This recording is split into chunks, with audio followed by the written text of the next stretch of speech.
दोस्तों, आज की वीडियो बहुत ज्यादा ज्ञानवर्धक और धन प्राप्ति का मूल मंत्र है। आज की इस वीडियो में हम बात करेंगे आखिर औरत का वह कौन सा अंग बेशर्म होकर दबाने या चूसने से अचानक अपार धन की प्राप्ति होती है। लोग औरत का कौन सा अंग दबा और चूस कर अमीर बन जाते हैं। जो भी मनुष्य औरत का यह अंग दबाता या चूसता है, उसके घर में सदा मां लक्ष्मी का वास रहता है और मां लक्ष्मी की कृपा सदैव बनी रहती है। तो दोस्तों, आज की इस वीडियो में हम बताएंगे औरत का वह कौन सा अंग जिसे हर पुरुष को दबाना या चूसना चाहिए। नमस्कार दोस्तों, आप सभी का स्वागत है आज की इस बेहद ही ज्ञानवर्धक जानकारी भरी वीडियो में। दोस्तों, आपको पता चल ही गया होगा कि आज की वीडियो में हम क्या सीखने जा रहे हैं। दोस्तों, चैनल को सब्सक्राइब करें और हर हर महादेव लिखना ना भूले। साथ ही इस वीडियो को जो लाइक और सब्सक्राइब करें, लक्ष्मी मां उसके घर पर सदा कृपा दृष्टि बनाए रखें। दोस्तों, एक बार की बात है, एक गांव में शिव नाम का व्यक्ति रहता था। वह अपनी पत्नी से बहुत ज्यादा परेशान था, क्योंकि उसकी पत्नी बात बात पर हमेशा उसे ताना मारा करती थी। तुम्हारे पास है ही क्या, घर में खाने तक को कुछ नहीं है। दोस्तों, उसके घर में बिल्कुल कंगाली छा गई थी। एक भी रुपया नहीं था और उसके घर में खाने के लिए अन्न का एक दाना तक नहीं था। दोस्तों, एक तो घर में खाना नहीं, ऊपर से पत्नी का ताना। वह बहुत परेशान हो गया। उसे समझ नहीं आ रहा था मैं क्या करूं। एक दिन की बात है, शिव अपने घर से एक सुनसान रास्ते पर निकल गया। वह उस सुनसान रास्ते पर चल ही रहा था कि उसे एक साधु तपस्या करते हुए दिखाई दिए। वह उनके पास जाकर बैठ गया। जब साधु ने अपना तप खत्म किया तो शिव उनके सामने रोने लगा। साधु ने शिव से कहा, पुत्र, तुम्हें क्या दिक्कत है? तुम क्यों रो रहे हो? आखिर तुम्हें क्या परेशानी है? तब शिव ने साधु महाराज से कहा, हे महाराज, मेरी एक पत्नी है जो कि मुझे रोजाना ताना मारती है।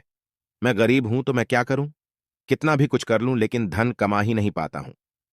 अभी तक एक छोटा सा धंधा था, वह भी पत्नी के क्लेश की वजह से चौपट हो गया। वह दिन रात मुझसे झगड़ा करती है। अब तो मैं दाने दाने के लिए परेशान हो गया हूं। हमारे घर में खाने के लिए कुछ भी नहीं है, इसके अलावा पहनने के लिए वस्त्र भी नहीं है। लेकिन मैं अपनी पत्नी को समझता हूं कि वह मुझे ताने ना मारे, मुझसे झगड़ा ना करे, लेकिन वह बिल्कुल भी नहीं मानती साधु जी। इसी वजह से मैं बहुत ज्यादा परेशान हूं। इसी वजह से मैं घर छोड़कर यहां आया हूं। वह साधु जी कहते हैं, रो मत बेटा, मैं तुम्हें यह काम बताने जा रहा हूं। तुम्हें औरत का सिर्फ यह अंग बेशर्म होकर कर दबा या चूस लेना है। अचानक तुम्हारे घर में धन की प्राप्ति हो जाएगी। तुम देखते ही देखते अमीर बन जाओगे। साधु जी कहते हैं, जो भी पुरुष औरतों का यह अंग दबाता या चूसता है, उसके घर में कभी भी धन की कमी नहीं रहती है और ना ही उसके घर में लड़ाई होती है, या जो भी व्यापार करता है उसमें हमेशा तरक्की होती है। साधु जी ने कहा, अब मैं तुमको औरत का वह अंग बताने जा रहा हूं। इसे ध्यान से सुनना और अपने जीवन में इस पर जोर करना। तब शिव साधु जी महाराज की बातें बहुत गौर से सुनता है और कहता है, जितना जल्दी हो सके मुझे यह बता दो। दोस्तों, तभी साधु जी महाराज उस आदमी को एक कहानी सुनाते हैं और बताते हैं, एक नगर में एक किसान रहता था। उसके बहुत सारे खेत थे जिस पर वह दिन रात मेहनत करता था। उसके घर में किसान और उसकी पत्नी रहा करते थे। उस किसान और उसकी पत्नी ने आपस में बहुत ज्यादा प्रेम था। उसके घर में किसी भी प्रकार की लड़ाई झगड़ा या क्लेश नहीं होता था। इसी वजह से उसके घर में सदैव मां लक्ष्मी का वास रहता था और उसके खेतों में इतनी ज्यादा पैदावार होती थी कि वह दिन प्रतिदिन और अमीर होता जा रहा था। उस किसान और उसकी पत्नी ने इतना प्रेम था कि आसपास के लोग उन्हें देखकर जल जाया करते थे। धीरे धीरे उसके पूरे गांव के लोग जान गए, किसान और उसकी पत्नी में बहुत ज्यादा प्रेम है। धीरे धीरे यह बात उस नगर के राजा तक पहुंच गई। दोस्तों, किसान और उसकी पत्नी की बात जब राजा के पास पहुंचती है तो राजा भी उसके प्रेम की काफी ज्यादा तारीफ करते हैं। वह सभी से बताते हैं कि हमारे नगर में एक किसान और उसकी पत्नी रहते हैं जिनमें कभी भी लड़ाई झगड़े नहीं होते हैं। उन दोनों में आपस में इतना प्रेम है कि मैंने ऐसा अपनी जिंदगी में कभी भी नहीं देखा। एक बार की बात है, राजा पूरे नगर में डिंडोरा पिटवाते हैं कि इस नगर में जितने भी लोग हैं वह सभी अपने घर में घी का दिया जलाएंगे। राजा की पत्नी पूछती है कि आप ऐसा क्यों कर रहे हैं? सबके घर में घी का दिया क्यों जलवा रहे हैं? राजा अपनी पत्नी की बात सुनकर कहते हैं, दीपक प्रेम की निशानी होता है। जिसके घर में घी का दीपक जलता है उसके घर में सदैव प्रेम बना रहता है। और मैं चाहता हूं कि जो प्रेम किसान और उसकी पत्नी के घर में है वह हमारे पूरे नगर में रहे, पति और पत्नी के बीच। इसीलिए मैं हर घर में दीपक जलवाना चाहता हूं। दोस्तों, राजा के सैनिक जाते हैं और हर जगह नगर में ढोंढी पीट देते हैं और कहते हैं सभी के घर में रात भर घी का दीपक जलाना चाहिए। दोस्तों, राजा की बात मानकर सभी नगरवासी अपने घर में दीपक जला देते हैं। लेकिन जैसे ही आधी रात होती है, सभी के घर के दीपक बुझ जाते हैं, लेकिन किसान के घर का दीपक वैसे ही जलता रहता है। दोस्तों, दीपक हमेशा किसान की पत्नी जलाती थी, लेकिन उसकी बात नहीं मानती थी। वह हमेशा अपनी मनमानी करती थी। उसका जो भी मन करता था वह वही काम करती थी। लेकिन किसान को इस बात से कोई भी दिक्कत नहीं होती थी, क्योंकि किसान बहुत समझदार था। किसान सोचता था, यदि मैं अपनी पत्नी को रोक टोक करूंगा तो घर में बेवजह ही लड़ाई झगड़ा होंगे। इसी वजह से कई चीजें किसान अपनी पत्नी की ये बातें अनदेखा करता था। किसान इस वजह से अनदेखा करता था कि उसके घर में प्रेम बना रहे। राजा अपने महल में चढ़कर पूरे नगर का नजारा देख रहे थे। उन्होंने देखा कि सारे नगर में किसी के घर में दीपक नहीं चल रहा है, लेकिन किसान के घर में दीपक जल रहा है। तब राजा अपनी रानी से बोलता है कि देखो, किसान और उसकी पत्नी के घर में दीपक जगमगा रहा है, लेकिन पूरे नगर में कहीं भी दीपक नहीं जल रहा है। इसी से पता लगता है कि किसान और उसकी पत्नी में कितना प्रेम है। तब राजा की पत्नी राजा से बोलती है कि जो किसान और उसकी पत्नी में प्रेम है वह किसान की पत्नी की वजह से है, और इसी वजह से उसके घर में इतना ज्यादा प्रेम है। दोस्तों, जब राजा रानी की बात सुनता है तो कहता है, नहीं, तुम्हारा सोचना गलत है। जो प्रेम किसान के घर में है वह उसकी पत्नी की वजह से नहीं है, बल्कि वह किसान की वजह से है। रानी, यहां पर किसान बहुत ज्यादा समझदार है। आपका सोचना गलत है, और यही वजह है जो कि उनके घर में कभी भी लड़ाई झगड़ा नहीं होता है।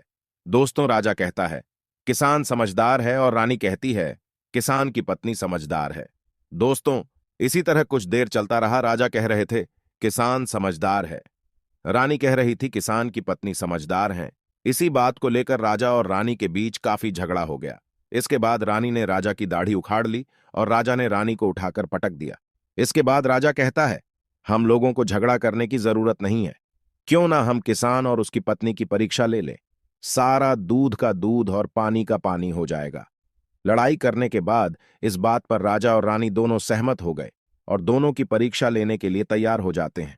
तब राजा अपने महल में जाता है और एक पुरुष सैनिक को बुलाता है और पुरुष सैनिक से बोलता है कि तुम किसान के पास जाओ और जो जो प्रश्न मैं तुमसे बोल रहा हूं वह तुम किसान को बोल देना।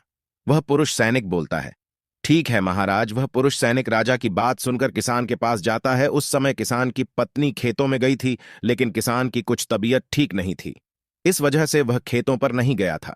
इस समय पुरुष सैनिक किसान के घर पहुंच जाता है और किसान से कहता है, मैं राजदरबार से आया हूं, राजा साहब ने मुझे भेजा है। दोस्तों, किसान कहता है, बताइए मैं आपकी क्या सेवा कर सकता हूं। आप बैठ जाइए, मैं आपके लिए पानी लेकर आता हूं। तब वह सैनिक बोलता है कि नहीं, तुम कुछ भी मत लाओ, मैं राजा का सैनिक हूं, बस आपके पास राजा का समाचार लेकर आया हूं। तब किसान कहता है, ठीक है सैनिक, आप मुझे बताओ, राजा साहब ने मेरे लिए क्या समाचार भेजा है। सैनिक कहता है, किसान, राजा साहब ने यह बोला है कि यदि तुम अपनी पत्नी को छोड़ देते हो तो राजा जी आपको बहुत सारे हीरे जवाहरात और साथ में तुम्हारे जमीन से 2 गुना ज्यादा जमीन राजा जी आपको गिफ्ट में देंगे। इसके अलावा राजमहल का आधा हिस्सा भी आपको दिया जाएगा। लेकिन जो किसान ने जवाब दिया वह सुनने लायक। हे किसान ने कहा, राजा जी अपना पूरा राजमहल मुझे क्यों ना दे दे, लेकिन मैं अपनी पत्नी को नहीं छोड़ूंगा। जाओ और अपने राजा से कह दो। किसान ने ऐसा कहा है। सैनिक जाता है और राजा को सारी बातें बताता है। इस समय रानी वहां पर सैनिक की बात सुन रही थी। सुनने के बाद रानी ने कहा, आपने किसान की तो परीक्षा ले ली, लेकिन किसान की पत्नी की परीक्षा नहीं ली है। इस तरह से हम कैसे पता कर सकते हैं कि कौन समझदार है। इसके बाद रानी ने कहा, अब मैं भी किसान की पत्नी की परीक्षा लेना चाहती हूं। जब दोनों की परीक्षा हो जाएगी तभी पता चलेगा कि कौन समझदार है। फिर रानी ने भी एक सैनिक बुलाया और कहा कि मेरी बात किसान की पत्नी को बोलना और याद रखना। यह बात तभी बताना जब किसान वहां पर ना हो।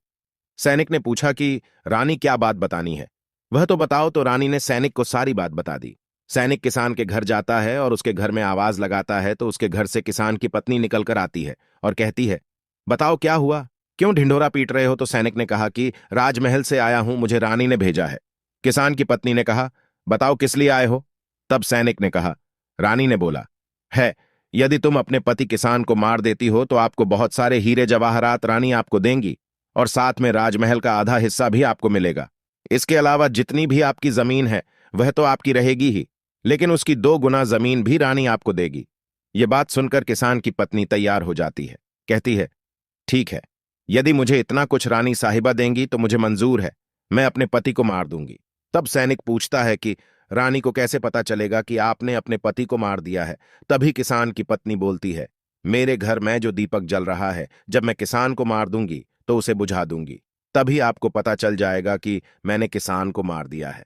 अब सैनिक किसान की पत्नी की बात सुनकर राजमहल जाता है और रानी को सारी बात बताता है। किसान की पत्नी की बात सुनकर रानी बहुत अचंभित हो जाती है। राजा और रानी को स्त्री जात से नफरत होने लगती है। उसी समय राजा अपने नगर के सभी लोगों को बुलाता है और कहता है कि मैं चाहता हूं कि मेरे और मेरी पत्नी की वजह से किसान की जान न जाए। तुम लोग ऐसा करो, उस किसान के घर जाओ और सारी बातें बता दो और उस किसान को बचा लो, वरना किसान की पत्नी उसे मार देगी। इधर सैनिक किसान के घर जाते हैं और सोचते हैं कि किसान की पत्नी किसान को रात में मारेगी और दिया बुझाएगी। इससे पहले ही हम किसान के घर में पहुंच जाते हैं और किसान को बचा लेते हैं। दोस्तों, जैसे ही राजा के सैनिक किसान के घर पहुंचते हैं तो देखते हैं कि किसान तो मरा पड़ा हुआ है। तो सैनिक किसान की पत्नी से बोलते हैं कि तुमको तो किसान को रात में मारने के लिए बोला गया था, लेकिन आपने अभी किसान को क्यों मार दिया? तब वह किसान की पत्नी बोलती है कि किसान को तो मुझे मारना ही था, रात में तो मुझे सिर्फ दिया ही बुझाना था, इसलिए किसान को तो मैंने दिन में ही मार दिया है। सभी सैनिक तुरंत ही किसान के घर से दौड़े दौड़े जाते हैं और राजा रानी को सारी बातें बताते हैं। राजा और रानी क्रोध से आगबबूला हो जाते हैं। इसके बाद राजा और रानी किसान की पत्नी को बंदी बनाकर लाने के लिए अपने सैनिक से कहते हैं। सैनिक जाते हैं, किसान की पत्नी को बंदी बनाकर ले आते हैं। राजा किसान की पत्नी से पूछता है, ऐसा तुमने क्यों किया? तुम लालची औरत हो, तुम्हें पैसों से प्यार है। तभी किसान की पत्नी ने जवाब दिया और बताया कि मुझे तो किसान को पहले ही मारना था, वह तो मैं कोई बहाना ढूंढ रही थी, क्योंकि किसान की आदत बहुत खराब थी, वह मेरे साथ बहुत खराब व्यवहार किया करता था। तो राजा ने कहा, ऐसा क्या करता था किसान? तो किसान की पत्नी ने जवाब दिया, वह मेरे नाक का ऊपरी हिस्सा अपनी उंगली से हमेशा दबाया करते थे। इसके अलावा किसान एक काम और मेरे साथ करता था, वह किसान मेरे कान का पिछला हिस्सा अक्सर अपनी जीभ से स्पर्श किया करता था। राजा ने पूछा, यह बताओ, जब आप लोग गरीब थे तब क्या किसान आपके साथ यह काम करता था? तो किसान की पत्नी बोलती है, नहीं महाराज, तब ऐसा नहीं करता था। तब राजा ने कहा, मैं समझ गया कि किसान ऐसा क्यों करता था। उसी समय शादू जी ने शिव से पूछा, तुम्हें कुछ समझ में आया औरत का कौन सा अंग दबाने तथा चूसने से लोगों को अचानक धन की प्राप्ति होती है? तो शिव ने कहा है, शादू जी, मुझे अभी समझ में नहीं आया। तभी शादू जी कहते हैं, अगर अभी समझ नहीं आया तो मैं फिर से आपको बताता हूं। किसान अपनी पत्नी के साथ पहला काम करता था, वह है उसके नाक के ऊपरी हिस्से को अपने उंगली से दबाता था। तो जिस भी मनुष्य के घर में पैसों की किल्लत है, उसे अपनी उंगली से औरत के नाक के ऊपरी हिस्से को जरूर दबाना चाहिए। दोस्तों, औरत के नाक के ऊपरी हिस्से को बहुत शुभ माना जाता है। इसी वजह से जो यह काम करता है वह हमेशा धनवान पुरुष बन जाता है। दूसरा काम है, जो भी पुरुष औरत के कान का पिछला हिस्सा अपने जीभ से स्पर्श करता है, उसके किस्मत के द्वार खुल जाते हैं, उसे अचानक धन की प्राप्ति होती है। ऐसा इसलिए होता है क्योंकि औरत के कान के पिछले हिस्से में माता लक्ष्मी का वास होता है। जब आप ऐसा करते हैं तो माता लक्ष्मी आपसे प्रसन्न हो जाती है और आपको अपार धन देती है। और आपने एक बात तो जरूर सुनी होगी, औरतें माता लक्ष्मी का रूप मानी जाती हैं। इसी वजह है इस संसार में जो भी मनुष्य यह दो पवित्र काम करता है, उसका घर धन से भर जाता है, जो कि इस कहानी में किसान भी अपनी पत्नी के साथ करता था। लेकिन आप जब भी ऐसा काम करें तब आपको अपनी पत्नी को पूरी बात बता देनी चाहिए, अन्यथा आपके जीवन में इसी तरह अनर्थ भी हो सकता है। दोस्तों, आज का ज्ञानवर्धक वीडियो कैसा लगा कमेंट करके जरूर बताएं और हां, कमेंट में हर हर महादेव लिखना ना भूलें। धन्यवाद।